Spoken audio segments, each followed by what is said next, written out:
നമസ്കാരം. എന്റെ പേര് സൽമ. ഞാൻ എംകേലക മെമ്മോറിയൽ പബ്ലിക് സ്കൂൾ 2ാം ക്ലാസ്സിൽ പഠിക്കുന്നു. കഥ കേൾക്കാൻ ഇഷ്ടമില്ലാത്തവരാരുമില്ല. ഞാൻ ഇന്നിവിടെ ഒരു കൊച്ചു കഥ പറയട്ടെ. കഥയുടെ പേരാണ് കാശിയാത്ര. ഒരു കുറുക്കനും ആമയും മുള്ളൻ പന്നിയും കഴുതയും ചെങ്ങാതികളായിരുന്നു. ഒരിക്കൽ 4 പേരും ചേർന്ന് കാശിക്ക് യാത്ര പുറപ്പെട്ടു. യാത്രക്കിടയിൽ ഒരു രാത്രി അവർ തങ്ങാനായി തിരഞ്ഞെടുത്തത് കാട്ടിലൊരു ഗുഹയായിരുന്നു. കയ്യിൽ കരുതിയിരുന്ന ആഹാരമൊക്കെ അവർ കഴിച്ച് ഉറങ്ങാൻ കിടന്നു. ആ ഗുഹയകട്ടെ ഒരു കടുവയുടെ ആയിരുന്നു. രാത്രി ഭയങ്കര ഇരുട്ടിയപ്പോൾ ഗുഹയുടെ ഉടമസ്ഥനായ കടുവ വേട്ടയൊക്കെ കഴിഞ്ഞ് തിരികെ എത്തി.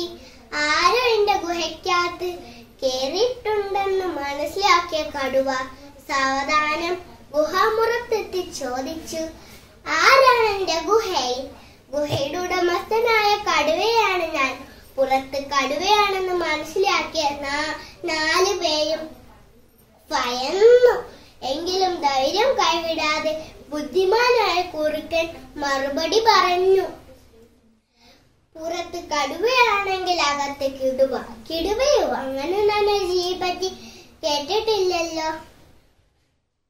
കടുവയേക്കാൾ ശക്തനായ ഒരു ജീവിയാണ് കിടുവ. കുറുക്കൻ വിട്ടുകൊടുത്തില്ല. ഓഹോ, എന്നേക്കാൾ ശക്തനോ? എങ്കിൽ നിന്റെ ദേഹത്തെ ഒരു രോമം കാണിച്ച്.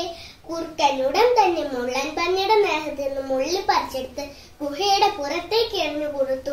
ഇത്രയും വലിയ രോമമുള്ള കിടുവയുടെ ദേഹം എത്ര വലുതായിരിക്കും? കടുവയ്ക്ക് ഭയം തോന്നി. കടുവ പിന്നെയും ചോദിച്ചു, നിന്റെ ദേഹത്തെ ഒരു ചെള്ളു കാണിച്ചേ. കുറുക്കൻ തന്റെ കൈ പുറത്തേക്കിടാതെ ആമയെ പുറത്തേക്ക് കാണിച്ചു. ഷോ, ഇത്രയും വലിയ ചെള്ളോ? കടുവയ്ക്ക് ഭയം തോന്നി. എങ്കിലും ധൈര്യം കൈവിടാതെ കടുവ ചോദിച്ചു, നിന്റെ ശബ്ദമൊന്ന് ഞാൻ കേൾക്കട്ടെ. ബുദ്ധിമാനായ കുറുക്കൻ ഉടൻ തന്നെ മുള്ളൻ പന്നിയുടെ ദേഹത്ത് നിന്ന് മുള്ളു പറിച്ചെടുത്ത് കരുതയുടെ മൂക്കിനിട്ടൊരു കൊടുത്തു. പ്രാണവേദനയോടെ കരഞ്ഞ കരുതയുടെ കരച്ചിൽ കേട്ട് കടുവയ്ക്ക് അലർച്ചയായിട്ടാണ് തോന്നിയത്. അയ്യോ, എന്നെ കൊല്ലല്ലേന്ന് പറഞ്ഞ് കടുവ ഓടി രക്ഷപ്പെട്ടു. കുറുക്കന്റെ ബുദ്ധി കണ്ട് കടുവയിൽ രക്ഷപ്പെട്ട 4 പേരും ഗുഹയിൽ കിടന്ന് സുഖമായി ഉറങ്ങി. അടുത്ത പ്രഭാതത്തിൽ കാശിയാത്ര പുറപ്പെട്ടു. കൂട്ടുകാരെ, നിങ്ങൾക്ക് ഈ കഥയിൽ എന്തൊക്കെയാണ് മനസ്സിലായത്?